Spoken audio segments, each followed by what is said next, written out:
बाप और बेटी। बेटी की विदाई के वक्त बाप ही सबसे आखिरी में रोता है, क्यों? चलिए आज आपको विस्तार से बताती हूँ।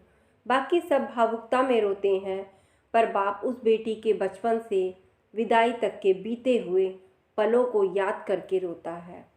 माँ बेटी के रिश्तों पर तो बाप होते ही हैं, पर बाप और बेटी का रिश्ता भी समुद्र से गहरा है। हर बाप घर के बेटे को गाली देता है, धमकाता है, मारता है, पर वही बाप अपनी बेटी की हर गलती को नकली दादागिरी दिखाते हुए नज़रअंदाज कर देता है।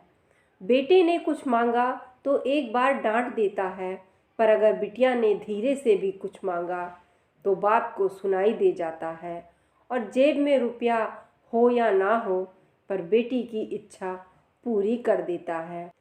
दुनिया उस बाप का सब कुछ लूट ले तो भी वो हार नहीं मानता, पर अपनी बेटी के आंख से आंसू देखकर खुद अंदर से बिखर जाए उसे बाप कहते हैं।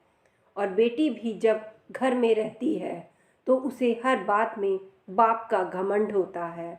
किसी ने कुछ कहा नहीं कि वो बेटी तपाक से बोलती है, पापा को आने दो फिर बताती हूँ।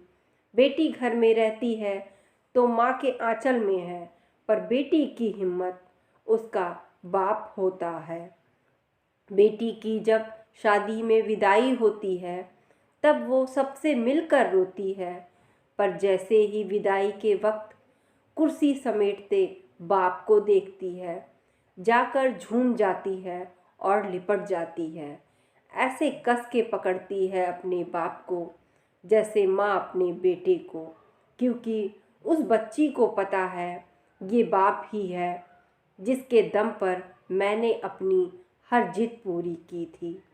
खैर, बाप खुद रोता भी है और बेटी की पीठ ठोक कर फिर हिम्मत देता है कि बेटा 4 दिन बाद आ जाऊंगा तुझको लेने, और खुद जानबूझकर निकल जाता है किसी कोने में। और उस कोने में जाकर वो बाप कितना फूट फूट कर रोता है, ये बात सिर्फ एक बेटी का बाप ही समझ सकता है।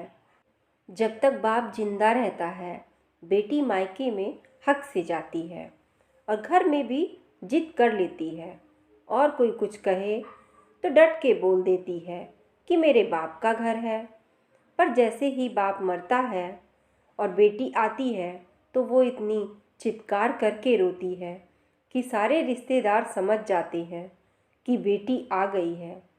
और वो बेटी उस दिन अपनी हिम्मत हार जाती है, क्योंकि उस दिन उसका बाप ही नहीं, उसकी वो हिम्मत भी मर जाती है। बाप की मौत के बाद बेटी कभी अपने भाई के घर जिद नहीं करती है। जो मिला खा लिया, जो दिया पहन लिया, क्योंकि जब तक उसका बाप था तब तक उसका सब कुछ उसका था। यह बात तो वह अच्छी तरह से जानती है। स्वस्थ रहे, मस्त रहे। धन्यवाद।